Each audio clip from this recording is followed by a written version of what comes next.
got the message that I gotta be alive. I'm a wild one. Oh yeah, I'm a wild one. I'm gonna break loose. I'm gonna keep it moving while I'm gonna keep it shaking, baby. I'm a real wild child. I meet all the guys, I'm gonna meet all the chicks. Shiver and shake it till I get my kicks, 'cause I'm a wild one. Oh yeah, I'm a wild one.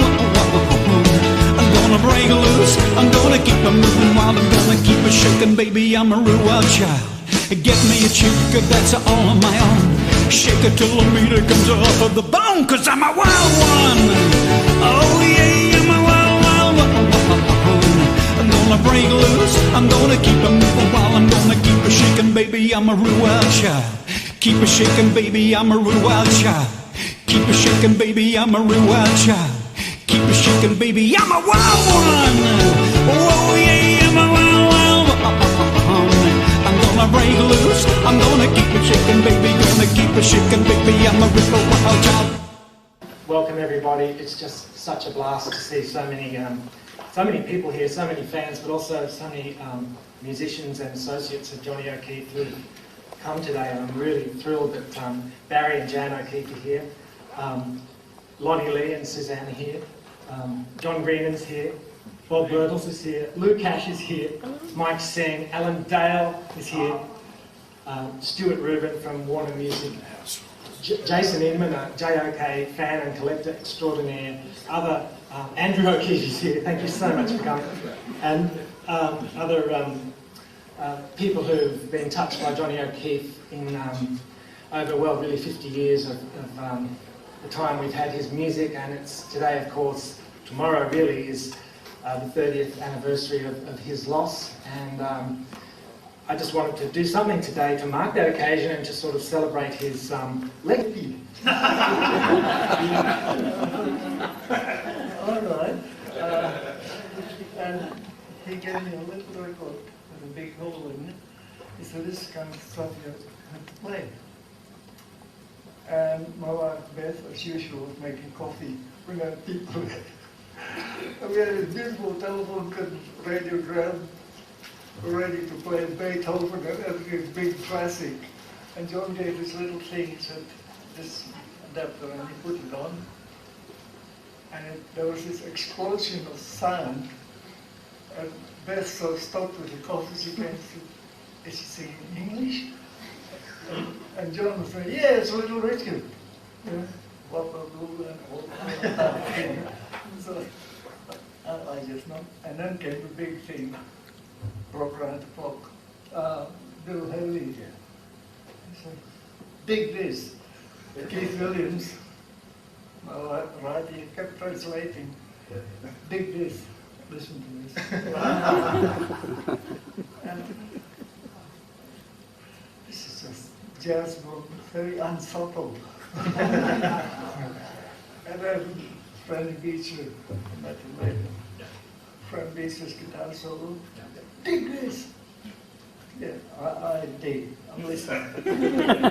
Do you dig? And Keith said, do you like it? I'll dig means this computer here. Like, listen. Yeah. And the guitar solo came on. I have a beautiful English Stratton guitar on the Little Richard program. Yeah. You can see that. And there were white things on the F-holes.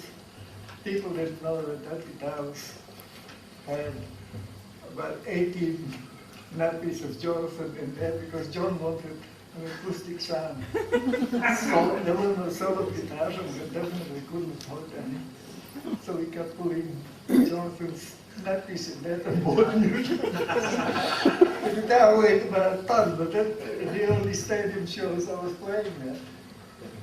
So the guitar solo of Freddie Beecher came. And I said, do you get paid for playing it? And I said, yeah.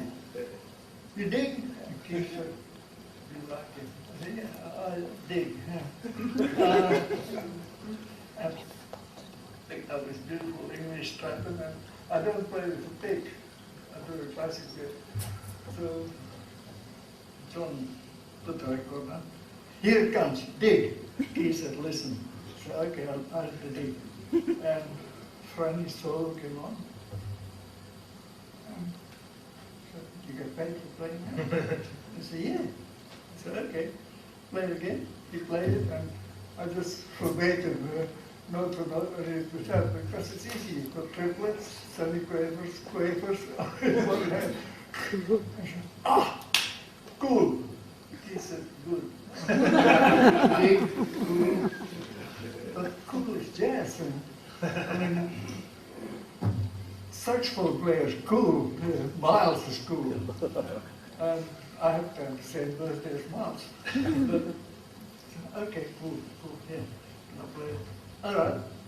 He gave me a stack of records, see in Balmain. And that. Balmain Working Man's Institute the following Saturday, no rehearsal. And you were with the band for the next. I turned up. Yeah. Grey tuxedo, cummerbund, black tie. And there was this band, people there. Okay. Put the guitar down. And this Yankee guy came to wear this. And he gave me a red tuxedo with black lapels and this thing that looked like a string. And I said, what do you play? He said, oh, a theme song with Miles Blues by Five. The Five of Us. I said, it's a Miles Davis song. He said, yeah, just play it loud. And Cat Haitian drummer, and suddenly there it was, bang, this sound explosion behind me. And John said, turn it up! Turn it up! And I looked at the drummer and said, oh, there's nothing subtle about this. Jazz gone bad. So I played, and people started dancing. And I thought, oh, what are you going to do now? And don't come close to me because I'll kick it. But apparently they were listening to blues. And I was just following this Charlie Christian and everything else coming out of that guitar. And John said, great. He said, what's the next song? And Dave just said, B flat. All the keys were in D flat. I didn't know what the song was. Probably Catfish was there, very unsubtle. And John started singing. And it was, everything was harmonically played by blues. It's cool. That was fantastic. Thank you, Lou. Lou Cash, thank you. You said I could speak for an hour.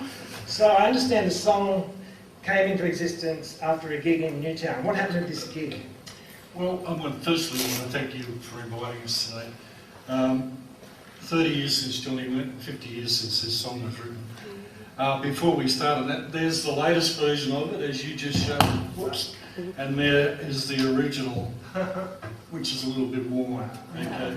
So that was done in 1958.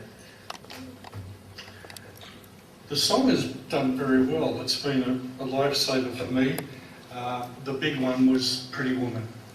And when they put that song in Pretty Woman, I rang Dave, he was in Detroit, and I said, in Dallas, I said, you know that 12-bar blues we wrote? He said, yeah. And I said, well, is there a movie called Pretty Woman in town? He said, yeah, in Dallas. And I said, you better go and see it because the song's in it. It's right under the credits. And so that was the beginning. But the first one to record it was our friend Iggy Pop. And he did it in the late 80s, and he's just done it again. He's done another version 20 years later. And it's pretty wild, I tell you what. They've also done a version of a new version of our recording. They've redigitalised it, and it's fantastic. You can hear the saxes. So to answer your question, I came in, just a little thing I want to sort of bring in. Alan Dale was around, but I was with a band called Ricky Miller and the Brothers. And Ricky Miller and the Brothers, and I've got a photo here if anyone doubts that, we did dances at Balmain, and then we went on a tour with Les Brambury. We were jazzers, and we patterned ourselves, as it were, on the Freddie Bell and the Bellboys. So we had the steps and all that stuff. And we did pretty well. And at the end of the tour, Les Brambury said we're going to do a show at the Sydney Stadium. But there's this guy called Johnny O'Keefe who's going to be the top, the head billing. You guys are going to be second. So, okay. So we did the big show, and it was the first all-Australian rock and roll show. It's the first time I really met John, briefly. And in those days, I used to do a thing called Johnny's Rock, and I'd take my shirt off and my jacket and my shoes and lay on the floor and play high notes. I used to bring the house down. Anyway, I did this that time. And of course, Dave Owens I'd known, he was a great jazz player. He came from Detroit, and he played like Dexter Gordon. We hadn't heard sax players, jazz players like that before. And I befriended David, and he was, and as Peter had said, he was his band which Johnny joined. So Dave and I were friends, and then our band was about to disintegrate, Ricky Miller and the Brothers. And I remember when Tony Herman, who was my friend, trumpet player, who rang me one day, we were both newly married, and Paul, and he said, "You want to make some money?" And I said, "Yeah." He said, "There's a catch, it's playing rock and roll." I said, "What?" So but I went along with him, and we did do fairly well. Ended up, Johnny got this deal to go on the road with Little Richard, and I'd heard about it. David mentioned it to me, but I was certainly not ever thought that I might do it. The next thing, Johnny O'Keefe rings me and he said, "Hey man," he said, "we're going on tour with Lee Gordon." He said, I need another sax player because I've sacked John Balcom." And I knew John. And I said, "Oh, okay." And he said, "Yeah, I saw you doing the thing with Ricky Miller and the Brothers." He said, "So that'd be good, and Dave's recommended you." So I then said yes and met him the next Sunday and the rest of the guys. Lou, it's the first time I'd met those guys, and Catfish in the Spelson's restaurant, I think underneath the O'Keefe, Ray O'Keefe's shop, clothing shop. So Dave was a big influence on me, and I'm just as a preamble, I'm sorry if it's going to be too long, but Dave was one of the most important parts of this whole thing, and he, with his American, as you said, Peter, American background, he knew black music very well, he knew jazz. He worked with his own group in Detroit, and they were a group like the Hi-Lo's, or if those who know the Hi-Lo's, and they were a jazz singing group, but they played instruments. And Dave had that background, came to Australia when he met the Australian Jazz Quintet with Errol Buttle and co. They came over to hear him play in Detroit. He got into Australia, arrived here, did very well. But then he got sort of ousted by the local constabulary. The people that were in the ABC and that saw him as a threat. And so Dave had difficulty getting a lot of jazz work at that point in time. That's why he formed this group, and John came into it. Dave and I with Lou, we used to listen to a lot of jazz, and this was before Bob came into the band. And I'd go back to his place after we did a gig, and because his mother had died in '57, he went to America to the funeral and brought home a stack of albums, LPs, Miles Davis, John Coltrane, and stuff we'd never heard here in Australia. And so used to get together after the gigs to cleanse our souls from playing rock and roll and listen to Miles Davis.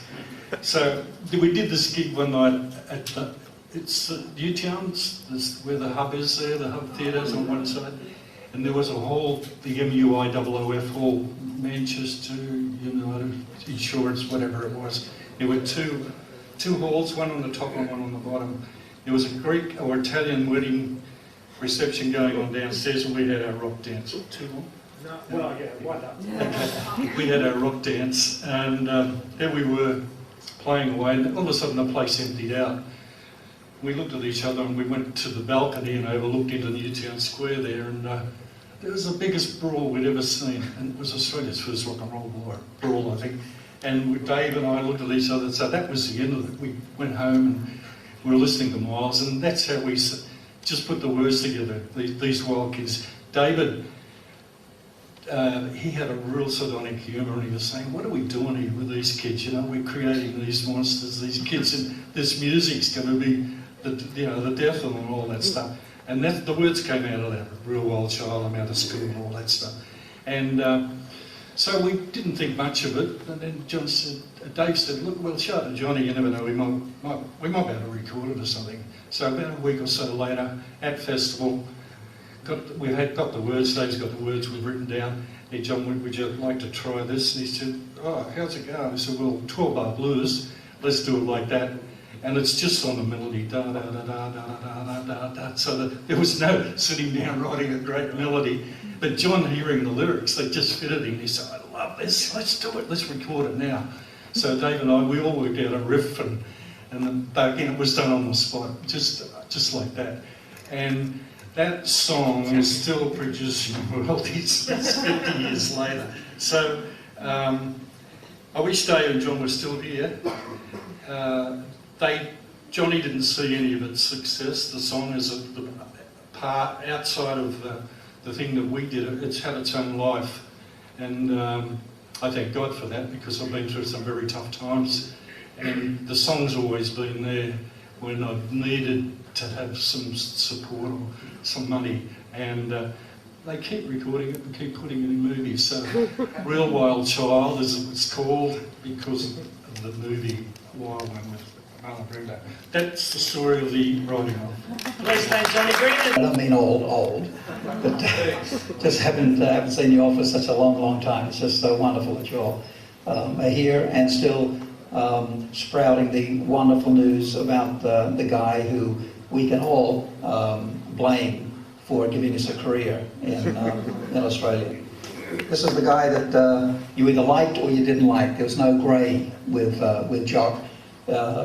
A lot of people didn't like him, and a lot of people still don't like him from that era. It's hard for me to get my head around that, because he and I had just so much in common. The thing we didn't have in common was the fact that he had so much bravado and so much wonderful charisma. I didn't have that. I was a real shy country boy. But at the same time, what we did have in common was, I guess, the thing that motivated us, and that was we had focus, and we were both pretty much perfectionists. And that was one of the things that I think a lot of people didn't like about Jock, is that he knew exactly what he wanted, whether it was right, wrong, doesn't matter. He knew that he wanted that, and he was going to get that, which God knows whether one did like him or not from those era. Thank God he was like that, because that's how we end up getting TV shows, and how we end up getting people like Lee Gordon taking notice of Australian talent. Okay, I first, I won't be long here, but I first heard of Johnny O'Keefe because we were both Johnny Ray fans. We both loved his songs and would sing his songs.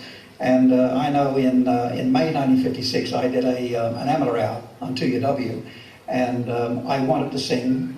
You turned up there and you were given 3 songs to present to the piano player, a guy called Frank Scott. And they would listen to you singing the songs, and they'd say, okay, you do that one. Anyway, I turned up with my 3 songs, and one was Just Walking in the Rain, Johnny Ray, and the other one was Nat King Cole's Autumn Leaves, and the third one was a song by a guy who no one had heard of before, a guy with a really, really strange name called Elvis. And the song was called Heartbreak Hotel, which had just been released. Anyway, I definitely wanted to do Johnny Ray. And anyway, I got there and I said, no, you can't do Johnny Ray because a guy did it just recently, and we don't want too much of the same stuff. So I said, okay, so I did the Johnny, Nat King Cole. I said, no, too slow, do this other thing with this guy with a weird name. So I sang Heartbreak Hotel and came second, but that started my whole career going. But at the end of the show, he said, Alan too, he said, I'd like to send a cheerio to the guy talking about Laurie Ricks. That was my name. Well, it still is my name, I guess, but that was my real name then. That was on here previously. He wanted to do Johnny Ray's song, but we didn't allow him to, because just a couple of weeks ago, another guy did, and he's doing we'd like to send a cheerio to him because he's doing a big concert down in Wollongong tonight, and his name is Johnny O'Keefe. Now, that's the first time I've heard this guy's name. 6 months later, I'm entering a contest to become, to find Australia's Elvis Presley. They were trying to promote this movie called Love Me Tender, which was Elvis's first movie, and once again, no one knew who this guy was, so they thought they'd try and get as much PR as they could. So I entered into this contest, and I happened to win it. And part of the prize was the next week I would be a guest performer on this rock and roll show at the Trocadero. which was, I think, one of the first rock and roll shows at the Troc. Anyway, I went along there, and it was Jock in his red suit. He was the dude that was the compere of it. And also part of my prize was that I would be on the Little Richard show, and that was part of my prize also. Anyway, I sang my songs at the Trocadero with the forget his name, but the orchestra in the shell, whatever it was, a real straight orchestra. We did our stuff, and I didn't end up doing the Little Richard show. Somehow something happened there, and I didn't end up doing it, but Jock did it, and whoever else did it. But that was, from that moment on, we developed a sort of a relationship that was a little distant, but there was a respect. He had a respect for me, and I had a respect for him. He was 5 years older than me, so it's a wonder he did respect me at all, because I was just really a kid to this 21-year-old guy.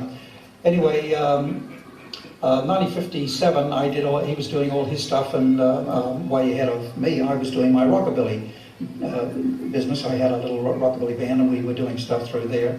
And then, unfortunately, in late 57, I had an accident and was taken back to my property, so my father's sheep property. So I was out of business the whole of 1958, and that was the year that everything started here, so music-wise, and I just wasn't here. But 59, I came back, and I got with Jock, and 6 o'clock, got into 6 o'clock rock and all that sort of stuff.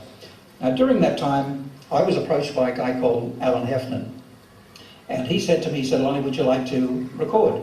And I said, "Absolutely, we'd love to record." He said, "Okay, well, get your band together and record 4 songs. We'll put out a little EP for you, a little album." So I recorded the songs. I had my band, the Lee Men, and we recorded these songs, and we put out this album. This was in early October 59. So we put out this little album and called This Is Lonnie Lee. And they told me it did very, very well. So he came to, Alan Heffernan came to me again, and he said, "Lee has said, would you want to do a single?" And I said, "Wow, absolutely, I'd like to do a single." So he said, "Okay, we'll get a couple of songs together and go to the rehearsal above Woolworths, the ABC in King's Cross, that's where the rehearsal was, and we'll see what we can, see what you can record." So I chose a couple of songs, or actually it was one song.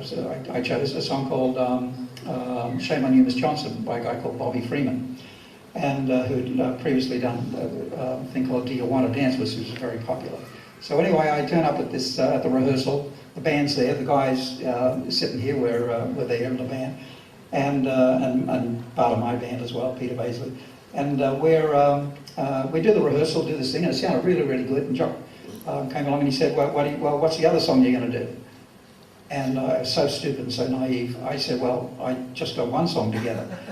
And he said, "Well, you've got to have 2 songs on a record." And I said, "Oh yeah, of course." So anyway, he said, "Well, what else do you want to record?" And I couldn't think of anything. My mind went just blank.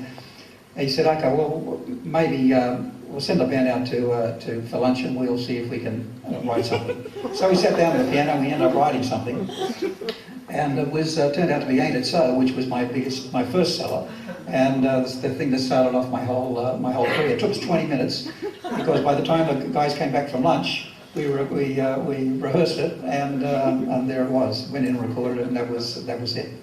But at that time, John didn't have much to do with Lead On Records. He was still contracted to Festival Records. He wasn't involved too much with Lead On. But it wasn't until a little bit later on that Alan Heffernan, who had been sort of by proxy looking after this thing, and although he the label, although he wasn't too much involved in the creative side of it, he just knew who he wanted to record.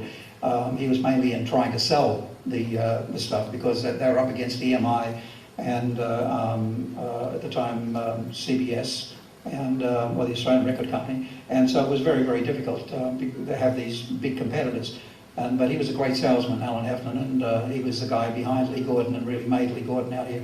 But anyway, I guess around about the 1960s, maybe around about 60, in the middle of 60 sometime, he had said John was really wanting to get in and do more things other than just performing.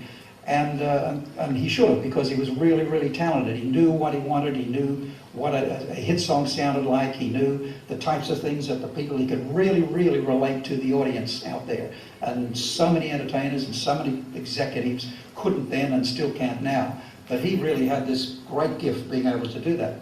And so Alan Heffernan thought, okay, well, I'll give him a shot. So he got a couple of the different artists and recorded them, and I was one of them, and did so well in being able to choose these particular artists. And he had a great band, a fantastic band, that just had to succeed. And of course, that with television, when television came along, 6 O'Clock Rock and the Johnny O'Keefe shows came along, well, it sort of just blew everyone out of the water. The major labels really didn't have a leg to stand on because they weren't in contact and in touch with the minds and hearts of the teenagers of the time, whereas JOK was. Unfortunately, a few of us guys were as well.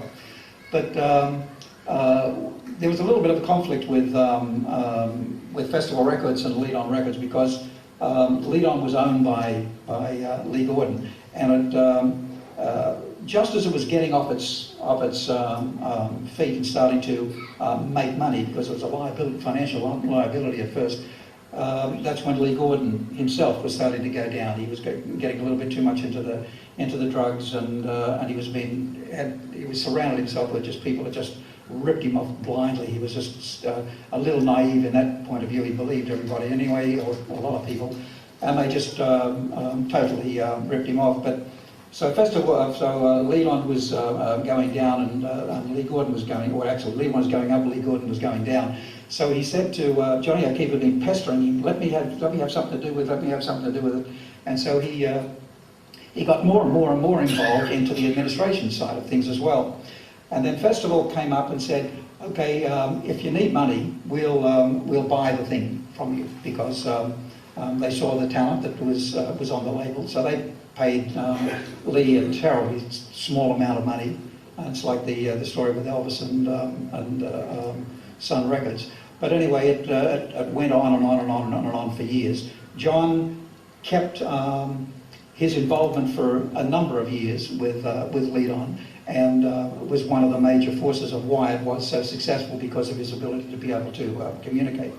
On the side of television, it was the 6 O'Clock Rock thing actually started because the ABC here in '59 were looking, in fact 58, were looking for, they could see that a show in the BBC in England called 605 Special was very, very popular with this sort of the jazz elite, plus as well this new emerging rock and roll scene that was happening in Europe. And so they thought out here, okay, well maybe we could work something out here and do something similar. So they messed around, they came up with the idea, okay, we'll make it a 6 o'clock instead of 6:05, so they called it 6 O'Clock Rock. And it launched in February '59. Now the first compere was a girl called Ricky Merriman, who was an American out here. She was very, very accomplished, and she was okay, but she just didn't seem to fit into this show. So they happened to get the newsreader on ABC, a girl called Tanya Halesworth, and she then became the compere for about 4 months. All this time, Jock's interest in 6 O'Clock Rock was very, very limited, because the whole idea of 6 O'Clock Rock was half of it was going to be jazz, or in fact more of it originally was going to be jazz, like 80%, and then 20% was going to be this new rock and roll thing. So it was hopefully going to satisfy the whole population. Anyway, from show number 1, the jazz side of it, even though they had tremendous bands and all the great, like Gus Mersey and all the great jazz, Tom Burrows and whatever else on there, it was the young teenage element that were watching that they weren't interested in that stuff. They only wanted the rock and roll. So the jazz part of it went down and down and down in popularity, and the rock and roll got more and more. And that was reflected in the mail and all that stuff that the ABC were getting. And Jock kept on pushing them, once again, thankfully.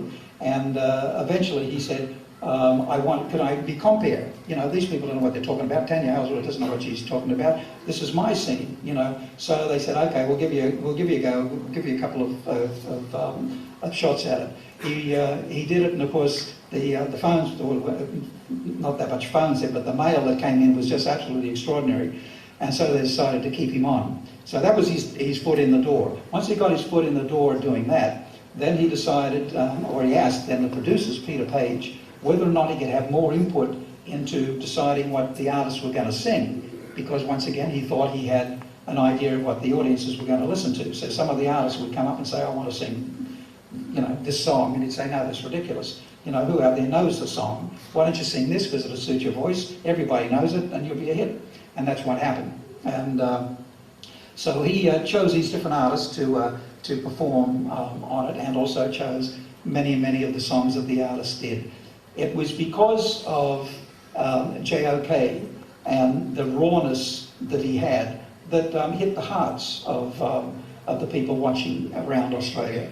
And while Bandstand was doing its thing and all pre-recorded and all nice and lovely and all that, it was a great show and it got to lots and lots of people. It was, I believe myself, that it was 6 o'clock rock that was the one that really kicked rock and roll and kicked the idea of Australian superstars on. And we can really thank J.O.K. for it. And I'd like to just say, just before I go, that it's wonderful to see Barry and to see Andrew and Jock's family here, because they do have to be very proud of this man who I knew very well. He was the best man at my wedding. We were very had a 5-year age gap. We were very different in lots and lots of ways, but as I said before, we had this core thing together, and he really did respect me. We'd have very deep conversations about different things. He respected me, and I had incredible respect for him. The loss, I was overseas, I lived overseas for many years in America, and I was over there when I heard about his passing, and it was very sad for me. It still is in a way today, because I would hate to think, I would like to think that if he had maintained the status that he had, and if not live, but in the administrative side of show business, we would have had a much more stable show business, and a business that was at times wasn't tilted one way or another, because this man knew exactly the direction he was going in. Anyway, thank you for the time that I've given you. I hope I haven't bored you too much, and there you go. Thanks, Pete.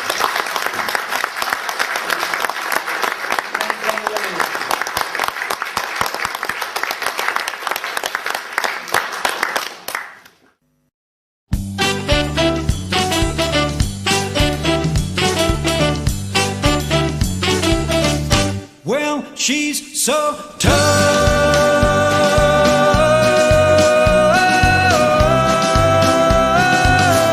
That's why I love